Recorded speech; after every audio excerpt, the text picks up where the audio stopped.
Hi everybody, I'm attorney Aiden Kramer with the Law Office of Aiden H. Kramer in Colorado, and this is All Up in Your Business. I got a great comment a few weeks ago for a suggestion that I make a video about best practices for YouTubers. I was really excited about this suggestion because I hadn't thought about it before, but really for a lot of YouTubers, YouTube is their business, and that's how they make their living is from YouTube videos. And so just like any other business, there are a lot of considerations that need to be made and ways that YouTubers can get themselves in trouble or possibly hurt their YouTube channel or their profitability. So that's what I'm going to talk about today is a few business tips and best practices for my fellow YouTubers. First, be careful if you are not the one filming your own videos. If you've hired a videographer to film your videos for you, make sure you are the one who owns those videos. And this is also a similar issue if you collaborate and do videos with other YouTubers.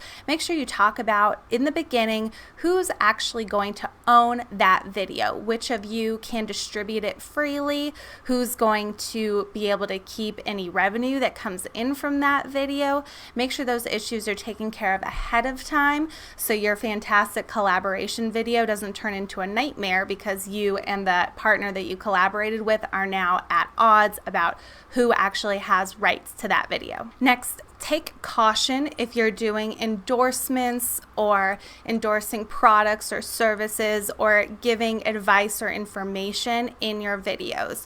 It's very rare, but in some instances, if you endorse a product and one of your viewers uses that product and somehow gets hurt, there is a very small possibility that that liability for that injury could come back to you because you endorsed that product. And same with if you're giving away information or advice. If you're talking about things that people might take advice from and they take it and it doesn't work out well for them, that could again come back to bite you. Next, make sure you aren't infringing on other people's rights when you make your videos.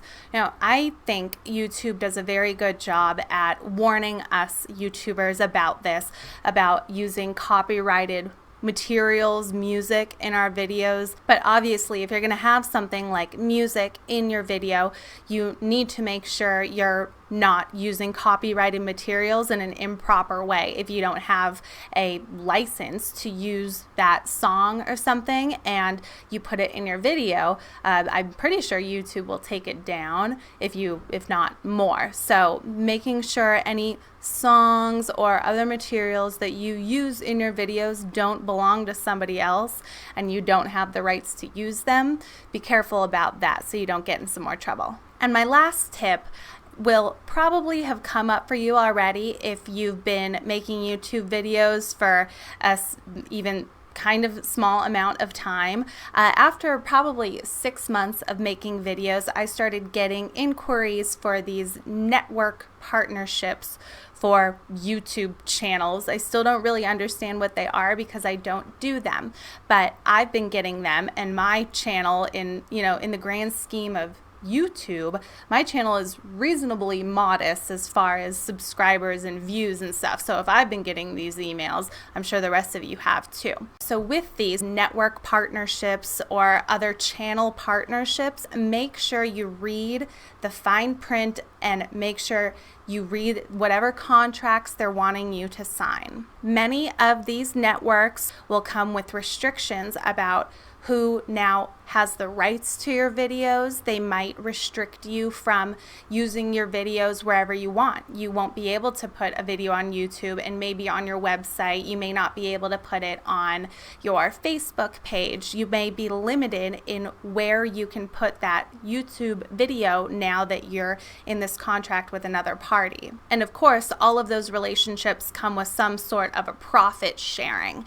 So if you are okay with that, just make sure you're clear clear on how those profits will be split and what profits you'll be able to keep and what the other party is going to be able to keep. So if you are interested or thinking about getting into one of these networking partnerships to have your videos promoted and hopefully raise your subscribers, then that's great. But just make sure you read carefully and are fully aware of what you're getting into and how it might affect your ownership and your profits and what restrictions are going to be put on how you can use or make your videos. If any of you have other suggestions or requests for videos that you would like me to make, I'm happy to listen to them. Go ahead and comment them. If you're in Colorado and you want some help with your YouTube channel business or your non-YouTube channel business, feel free to contact me. My phone number and email are below. Otherwise, thank you all so much for watching. I'm Aiden Kramer, and I'll see you next time.